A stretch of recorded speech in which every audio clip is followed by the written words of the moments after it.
Okay, I received my crankshaft today, and my rods were good. What he did is he put new bearings on the rods and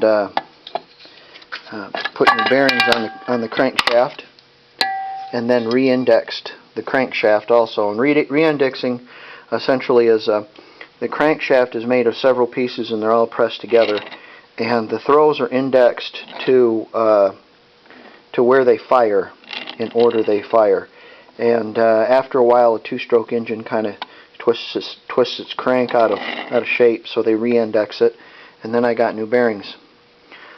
When you assemble this, and I just wanted to fit this in here to see that everything was going to be okay, you should clean up your crank halves, your case halves, which I did not. I still have some, I just want to kind of clean it up a little better than what it is now. And also I still have some gasket on the top of my base where my cylinders go, so I'm going to want to clean that off there. And then what was I going to say? Our crankshaft has bearings, and each bearing, the two end bearings, this one has an O-ring on it.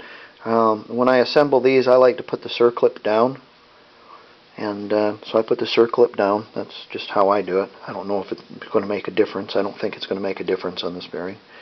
It will make a difference on these bearings, though. On these bearings, they have an index pin.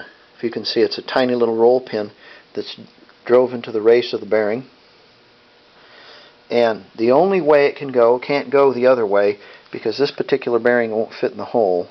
So I know it has to go up this way. And when I assemble it, when I put it together, everything's smooth. So I kind of pre-assembled this just to see how it worked, because I couldn't remember how it came apart. Or it came apart kind of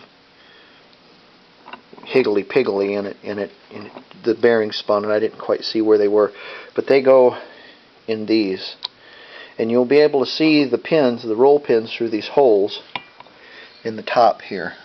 You'll be able to see them through the top there. So, okay, what we're going to do is we're going to clean our cases, and then we're going to assemble our crank, and I'll show you how to put our new seals in. We've got a new set of seals, and again, this engine ran for 3,000 odd miles with pure Polaris parts, so I'm going to go back in with original seals, OEM seals. So that's a very important part. You don't want your engine to draw any air other than the charge that's going into the intake, because if it draws air through either the fuel pump inlet, or a leak in your oil pump inlet, or a leak in your water pump, or the seals, it'll run the engine lean and it'll seize it up. Alright, we'll get cleaning, and I'll have these case halves together, and we'll look at some torque specs on those. When we put it together, we want to torque all the nuts and bolts so it's just as original.